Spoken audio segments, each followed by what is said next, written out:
Olá, você está no programa Alma Querida, na sua rede Mundo Maior de televisão e na sua rede Boa Nova de rádio. Nós estamos muito felizes de estar com você mais uma vez nesse programa onde nós respondemos os e-mails que nos são encaminhados. Fazemos o possível, né? Porque são muitos e-mails, não dá para responder todos. Então nós vamos responder na medida do possível. Neste primeiro e-mail, a consulente, que é uma mulher, ela diz: acho que meu namorado está me traindo, o que eu devo fazer? Aí o e-mail dela ela diz assim: olá, doutor Adão, estou em um sério problema. É interessante isto, né? Ela diz: eu estou em um sério problema. Vamos pegar a redação em primeiro lugar. Ela não está com um problema, nem ante um dilema. Ela está em um sério dilema. Está no dilema.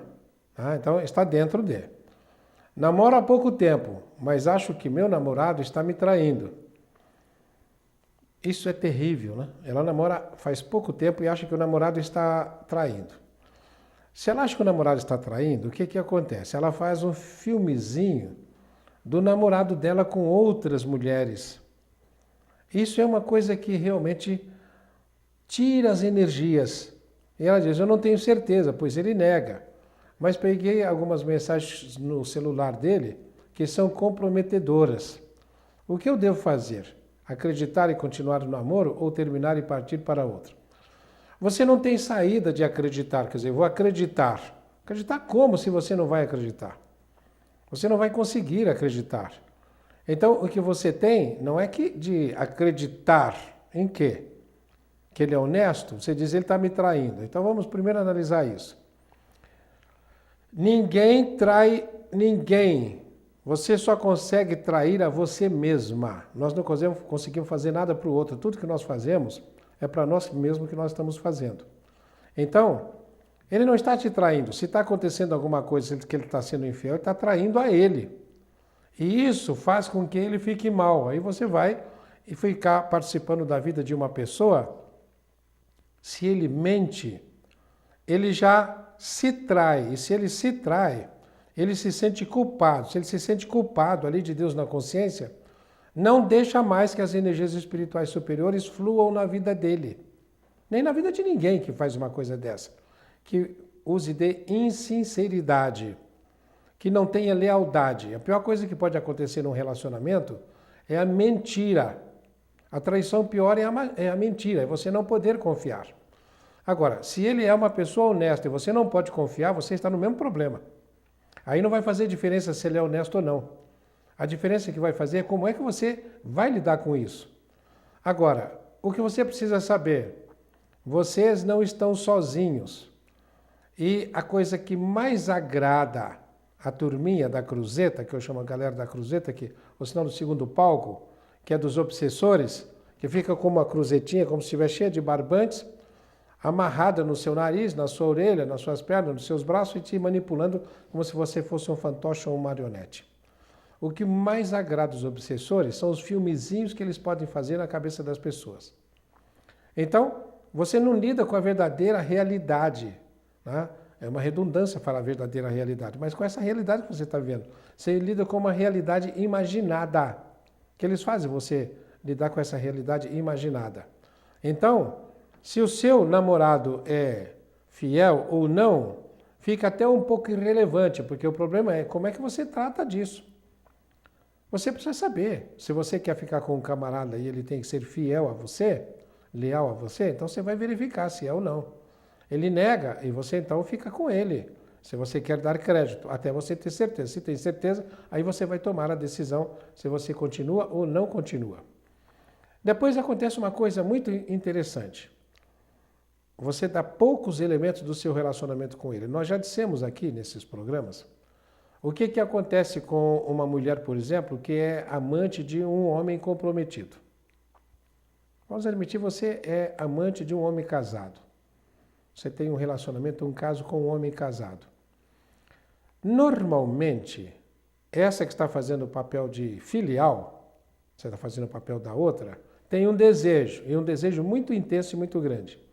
O desejo é o desejo de vir a ser a principal, a ser a matriz. Como todos os desejos, todos os sonhos precisam ser realizados, para você se libertar deles, né? Porque você, quando tem algum tipo de sonho, você fica infringindo o segundo mandamento, que é: não terás outros deuses diante de mim. Você pode transformar um namorado em Deus, uma namorada em Deus, uma pessoa em Deus, ou se não, qualquer situação em Deus. Agora você precisa, então, se ligar a esta situação que você deseja tanto, e depois você vai começar a verificar que isso não te traz felicidade, que a felicidade é Deus em você. É você fazer a vontade de Deus. Aí você começa a fazer a vontade do mundo, que não faz a sua vontade. Aí você fica do jeito que você está. Então, é muito importante você saber se ele está sendo leal, se ele está sendo fiel ou não. Aí você vai decidir se você continua com ele ou não. Agora, se você descobre que ele é desleal, aí você vai tomar a decisão certa. Mas o que é que acontece? Normalmente, como nós dizíamos, essa que faz o papel da filial, ela deseja estar no lugar da principal, da matriz. Como todo sonho tem que ser realizado, todos morrem um dia. Vai para o plano espiritual, aquele sonho vai se materializar numa outra encarnação, aí você vai ser mulher dele. Você que era amante vai ser esposa dele. Hoje você vai ser namorada dele, às vezes, né? E aí você não consegue ter segurança, não consegue ter sossego, não consegue ter tranquilidade. É como se fosse o karma pelo que você fez no passado. Aquilo que semear, isto mesmo havereis de colher. Então você vai chegar para ele e vai dizer: você está me traindo? Não, bem, não estou, de jeito nenhum, pode confiar em mim. E ele realmente pode ser leal, totalmente leal. Mas você fala: está traindo sim, mas não estou, por que você fica desse jeito, tão infeliz? Eu gosto de você, amo você, estou com você. Você fala: eu sei que você não presta. É como se você pudesse dizer isso que eu estou dizendo. Numa encarnação passada, você era casado e você tinha um caso comigo. Quem é que me garante que hoje você não está tendo caso com outras por aí? Eu te conheço. E é um conhecimento do passado. Mas a pessoa pode estar mudada, pode estar totalmente leal, estar mudada, mas acontece que a filial do passado e matriz no presente fica uma mulher infeliz e ciumenta, porque é como se ela não pudesse confiar naquele homem com quem ela traiu a confiança de alguém. Então você semeia, você vai ter que colher. No seu caso, minha querida, nessa consulta que você faz, você pergunta no final uma coisa que é você que precisa decidir. Você pergunta: eu continuo ou eu desisto? Se eu falar para você, continue, você vai dizer assim: o Adão Nonato me disse que eu devo ficar com o camarada mesmo que ele esteja me traindo. Se eu falo desista, você vai dizer: o Adão Nonato me disse que se o meu namorado pisar na bola, eu tenho que jogar ele fora. Quando não é nenhuma coisa nem outra. Você pode ficar junto ou pode ficar separado. É você que precisa decidir.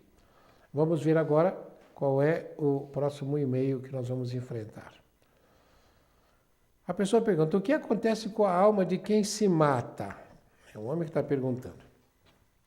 Em primeiro lugar, o Kardec diz o seguinte: a alma é espírito encarnado. Temos o espírito, que é o espírito desencarnado, e quando está encarnado a gente chama de alma. E o consulente diz: doutor Adão, é muito bom poder ouvir os seus ensinamentos. Gostaria de saber o que acontece com a alma de quem se mata. Esta alma tem salvação ou ela se perde? Ela irá pagar por isso em outras vidas? Obrigado. Então, o seu e-mail denota uma coisa interessante. Você tem algum conhecimento de espiritismo, mas não tem o conhecimento suficiente. Primeiro, você chama de alma aquilo que seria o espírito. Depois, no espiritismo, a gente explica muito bem essa história que Jesus disse, né? Nenhuma de minhas ovelhas se perderá. Então, nenhuma alma se perde. Nenhuma alma vai ficar perdida para sempre. Não existe isso. Então, essa alma tem salvação ou ela se perde? Jesus disse assim: nenhuma de minhas ovelhas se perderá. Ela irá pagar por isso em outras vidas? Ela vai aprender que não devia ter feito isso que você está falando, que é se matar. Mas não pagar, porque ela não deve nada para ninguém, ela só deve a si mesma. Ela fez um ato que com certeza vai prejudicá-la. Agora, o que é que acontece com o suicida? O que acontece com o suicida é que, como você disse, ele vai ter que enfrentar as consequências do ato dele. E as consequências são sempre muito interessantes. O suicídio é como se fosse uma solução que não valeu. Uma solução que, ao invés de ajudar, só prejudicou. E a solução para quê? Ora, no pensar do suicida, O suicídio é uma solução para todos esses desafios que eu estou sentindo, que eu estou tendo, e em relação aos quais eu me sinto tão incompetente, eu me sinto com dificuldade de enfrentá-los. Então, eu me suicido porque assim eu me livro de tudo isso. Eles não saem do meu caminho, eu vou me livrar de tudo isso. Aí você se suicida, vai para o plano espiritual. No plano espiritual você vai enfrentar as consequências do seu suicídio. E quais são as consequências? Depende do tipo de suicídio que você teve, né? Que você se impôs. Suicídio, ou seja, morte de si mesmo, é matar-se a si mesmo. Então, o que é que acontece? Se você passa para o plano espiritual logo após o suicídio, a primeira coisa que você vai descobrir é que não adiantou nada. É uma solução furada. Você vai descobrir que as coisas continuam e agora muito mais intensamente. Por quê? Porque você não tem mais o corpo físico para servir de amortecedor, né? Isso aqui é como se fosse um amortecedor. Então você não tem um amortecedor, você vai sofrer muito mais. E o pior de tudo é a frustração de saber que não adiantou nada. E além de tudo, você vai se encontrar com seus amiguinhos do passado, que estão fazendo de tudo aqueles cineminhas na sua cabeça, para você não aguentar e tomar uma atitude como essa que é boboca. E aí no plano espiritual você vai ficar tão mal que você fica na companhia deles. Aí eles vão explorar você. Porque o suicida é alguém que desprezou as soluções que a vida está trazendo, que a vida está dando para ele. Ele pega e despreza isso. Vai haver consequências? Sim. E as consequências mais imediatas são de muito sofrimento, profundo sofrimento. Eu gostaria até de fazer um desafio, que para ler esse livro, não é dizer, olha, eu gostaria que você lesse o livro tal, tem que fazer em termos de desafio. Eu quero fazer um desafio para você, que é o meu ouvinte, o meu telespectador, né? Eu vou fazer um desafio. Leia o livro Memórias de um Suicida, que foi psicografado pela Ivone Pereira. Ivone do Amaral Pereira. Esse livro, por que eu falo que é um desafio? Porque muitas pessoas acham muito difícil ler o livro. Né? Acham muito difícil ler o livro. E o livro mostra muito bem o que acontece com o suicida. Porque ele passa para o plano espiritual, a primeira coisa que ele vai verificar é que não adiantou nada, e depois ele vai verificar como é que ele se afastou das pessoas de quem ele amava. Muitas vezes, o suicídio, ele comete o ato e no plano espiritual ele é imediatamente afastado da situação, do ambiente familiar dele. Então ele não vai ficar perto de pai, nem de mãe, nem de filho, nem de ninguém. Ele vai ficar isolado no Vale dos Suicidas, junto com outros suicídios que ele nem vê direito, porque está tão centrado no próprio problema que não é capaz de ver os outros que estão próximos. Aí, esse sofrimento vai trazer conscientização. É como se ele tivesse o suicídio acontecendo todos os dias, todas as horas. Ele sofre intensamente, a ponto de quase não aguentar. E o que é pior, muitas vezes nós somos solicitados a reinstalar no espírito do suicida o mecanismo de sofrimento e de arrependimento, não deixar que ele fuja da realidade. Porque às vezes ele pode ficar nessa de choramingão e ficar sintonizado com esse sofrimento e não mudar. Por quê? Porque aí, mais uma vez, ele está usando um artifício para conseguir a atenção do semelhante, conseguir a atenção do outro. Então, é importante que se tenha isto em mente. Depois da morte, você vai descobrir que não aconteceu nada daquilo que você esperava. E aconteceu tudo o que você não esperava. Primeiro, continua com o problema. Depois você é como que emparedado, não pode ficar perto dos seus. E por que não posso ficar perto dos meus? Porque se você ficar, você vai induzi-los a se matar também. Fica uma espécie de onda de suicídio. Às vezes até a gente vê isso em algumas famílias. Alguns casos, alguma pessoa suicida, depois começa a ver uma série de suicídios em torno dessa mesma pessoa. Então, atenção. Suicídio. Solução ineficaz. Podia ser outra solução. Agora, seria muito interessante você mandar outro e-mail para você me dizer por que é que você está querendo se matar, tá? Porque tudo isso vai ser aproveitado pelo plano espiritual inferior contra você no plano espiritual. Só que esse contra você é o a favor a você. Porque o sofrimento que você vai derivar por isso aí vai mostrar para você que, puxa vida, não adiantou aquilo. E que você tinha que enfrentar. Que as coisas que estavam acontecendo, que estavam te deixando muito mal, a ponto de você se matar, eram os desafios que você havia pedido antes do reencarne. Então, não seja... Parei para falar, né? Para pensar. Falo ou não falo? Falo. Não seja bunda mole. Né? Que é o que todo suicida é, no final das contas. Tanto é que vem para mim dizendo, eu vou dar um tiro na minha cabeça. Eu falo, não faça isso. Ah, o senhor também acha que eu não devo fazer? Acho. Se você vai dar um tiro no ouvido, quer levar uma bala no cérebro, é porque eu quero me matar. Então põe o cano do revólver na boca. Aí não tem jeito, o seu cérebro vai para o espaço. Só que acontece o seguinte, depois você vai ter que reencarnar. Aí as consequências quais vão ser? Você só pode reencarnar como alguém que não tem cérebro.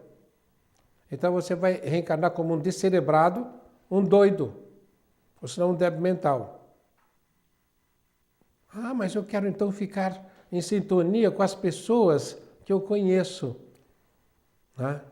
Que os mentores vão dizer, não, você não pode ficar em sintonia por uma circunstância. Se você ficar em sintonia, eles vão querer se matar.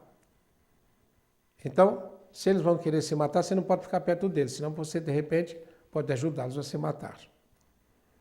Então, você começa a ter um tratamento que é um tratamento de você permanecer sintonizado com aquela coisa, de se fortalecer. Aí talvez você possa entrar em contato com o tudo posso naquele que me fortalece, do Paulo de Tarso.